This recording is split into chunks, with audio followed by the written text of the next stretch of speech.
Saya bilang saya ingin mengatakan bahwa mungkin GR kali. Saya dekat sekali sama Anies. Banyak diskusi dengan dia, dan Mas Anies tuh kalau juga ada problem dengan Dewan pasti yang pertama saya. Karena kan Anies ini punya efek besar loh pada partai yang mengusungnya. Efek suara. Kotel efek ya. Kotel efeknya besar Anies. Dan itu kan harapan semua partai mengusung seseorang ya mesti ada manfaat. Tapi sebenarnya dari hati yang terdalam, Anda ingin Anies berpasangan dengan siapa? Saya kira gini, kalau saya mendiskusikan dengan Anies dan saya sampaikan, Mas, kita mesti dapat Hopipa.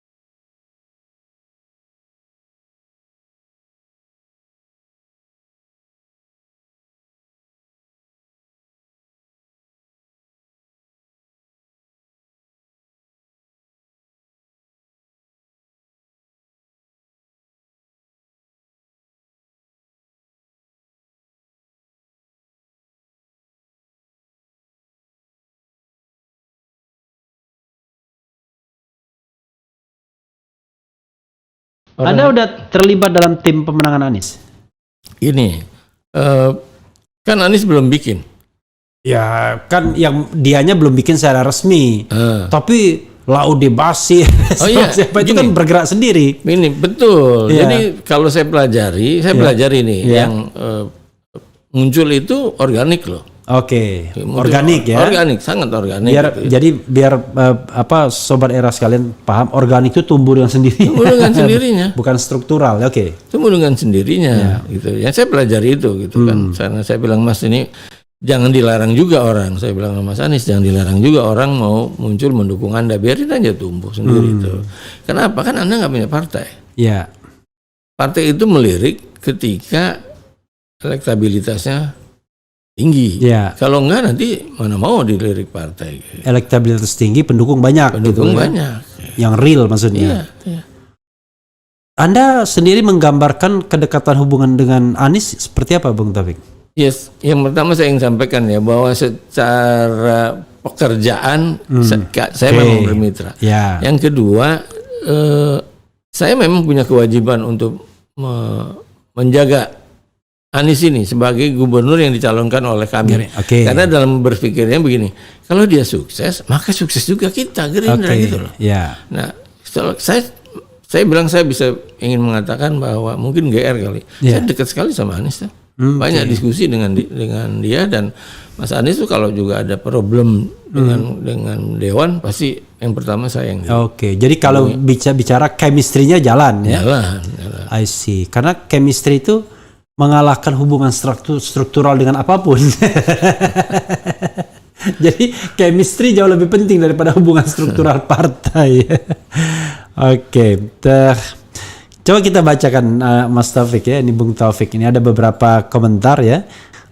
Coba kita lihat beberapa komentar yang sudah banyak ini ya, yang kaitannya apa ya. Assalamualaikum Bung Refli dan Pak Taufik ya.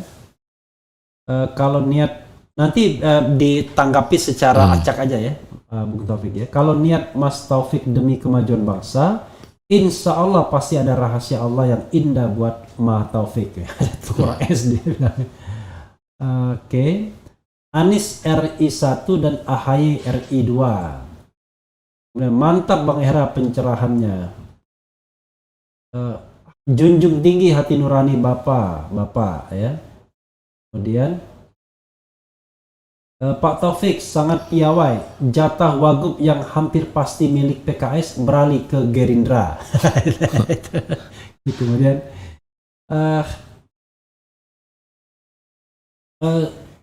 mau tanya ke Bang M Taufik, pertama kenapa janji Prabowo bahwa wakil gubernur DKI bukan PKS yang sudah dijanjikan? Maksudnya kenapa bukan PKS?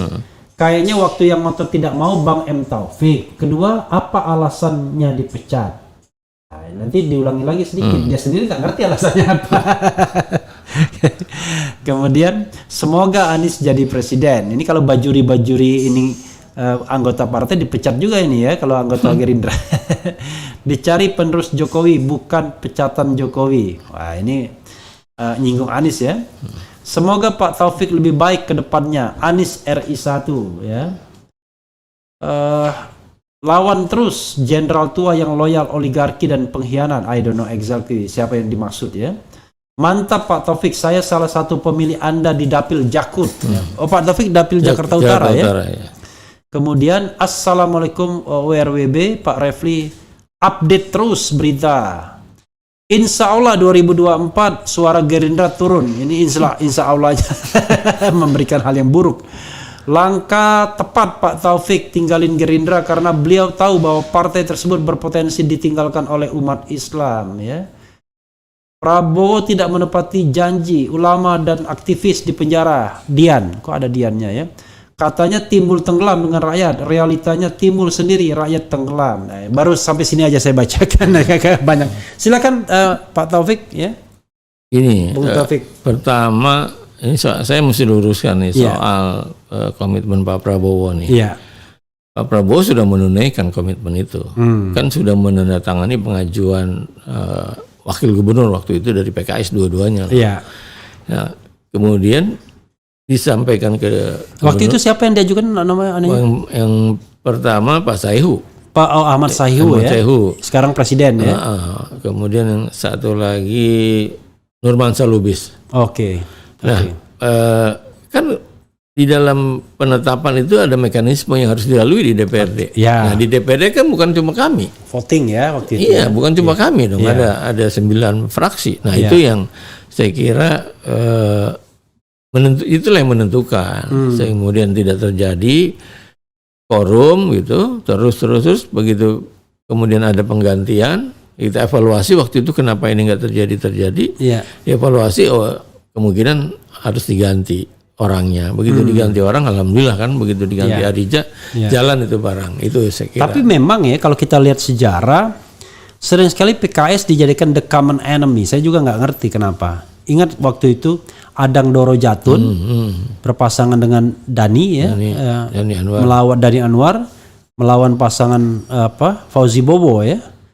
Itu kan dikeroyok semua partai politik kecuali PKS. PKS mengajukan sendiri, tapi semua partai politik bersatu melawan PKS gitu. Ya kalau saya pelajari soal komunikasi politik di dalam ya, di dalam DPRD. Karena itu harus intens komunikasinya supaya karena ada syarat quorum tadi. Paripurna itu ada syarat quorum. Nah, syarat quorum itulah yang harus itu saya kira. Gak ada masalah ya. Gak ada masalah. Gitu. Oke, jadi terpaksa kita bicara mengenai bagaimana konstelasi politik ke depan ya. Setelah Anda menjadi orang bebas, kan barangkali Anda bisa berpikir lebih bebas dan lebih jernih. Kalau misalnya kita berandai-andai tahun 2024, skenario apa yang Anda harapkan? Ya kalau Anda pendukung Anies tentu Anda pengen Anies yang menang kan? Iya. Tapi kan kita bicara sebagai seorang pelaku dan sekaligus pengamat yang melihat menurut Anda siapa aja yang akan menjadi calon-calonnya, siapa berpasangan dengan siapa yang akan mendukung dan lain sebagainya. Jadi biar kita bayangkan gini. Gitu. Silakan. Kalau saya baca misalnya gini. Anies itu insya Allah dapat keretanya nih. Aniesnya dulu ya, saya nggak pasangannya dulu. Insya Allah dapat kereta gitu. Karena banyak partai yang tertarik dengan figur Anies. Gitu. Kemudian kalau tiba-tiba kemarin muncul koalisi Indonesia Bersatu, gitu. Nah itu buat siapa? Nah, saya sih yakin tuh koalisi Indonesia Bersatu. Buat Anies juga? Enggak lah. Kali itu enggak. Karena dalam pikiran saya bahwa inilah yang mengusulkan 3 periode kan. Nah, jadi ya pasti ada yang minta itu, gitu. Belum tentu juga ketua umum partai itu yang jadi calon presidennya. Gitu. Nah kan yang boleh mencalonkan sendiri PDI Perjuangan. Hanya PDIP ya. Nah PDI Perjuangan bisa calon sendiri tuh. Kalau itu terjadi, ini agak repot nih Gerindra. Kan Gerindra harus mau nggak mau dia harus cari partner satu. Ya, partner satu kecuali P3. Kecuali P3. Kalau P3 nggak cukup soalnya. Iya, mungkin PKB ini yang harus digarap oleh Gerindra gitu. Kalau enggak kan nggak bisa juga Gerindra gitu mencalonkan. Gitu. Jadi kan ada yang mengatakan bahwa Anies itu secara tradisional ya awal-awal akan di-endorse oleh Nasdem, kemudian PKS dan Demokrat. Tapi kalau Demokrat harus AHY jadi wakilnya. Pasti kan nggak mau kalau Demokrat AHY tidak wakil. Mungkin begitu ya? Belum tentu juga. Belum tentu juga belum ya. tentu juga kan. Tapi sejauh mana Anda yakin bahwa Anies ini bisa dapat kereta? Ini dalam perjalanan yang saya coba bareng-bareng gitu ya Mas Anies ya. Diskusi segala macam dan insya Allah kereta itu dapat. Kereta itu dapat dari nama-nama yang kita sebut tadi? Iya. Oke. Insya Allah dapat lah dari nama-nama itu gitu ya. Karena kan Anies ini punya efek besar loh pada partai yang mengusungnya. Efek suara. Ya, kotel efek ya. Kotel efeknya besar loh Anies. Dan itu kan harapan semua partai mengusung seseorang ya mesti ada manfaat.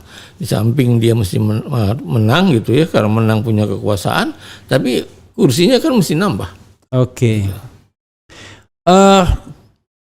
Terakhir ini ada spekulasi ya yang ngeri-ngeri sedap ya, yaitu Puan Maharani diajak umroh oleh orang dekat JK. Orang menganggap JK ini adalah orang yang dekat dengan Anies.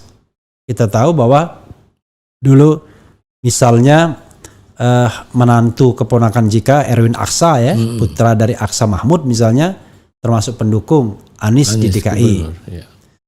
Dan diperkirakan JK pula yang akan jadi kingmaker bagi Anies misalnya kalau seandainya mau cari partner. Nah yang menarik, tiba-tiba ada spekulasi Anies Puan. Menurut Bung Taufik gimana?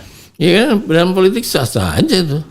Anies Puan gitu ya, atau Anies Hovifah misalkan, kan sah-sah juga gitu. Tapi Anda sebagai pendukung Anies happy nggak kalau skenario terjadi?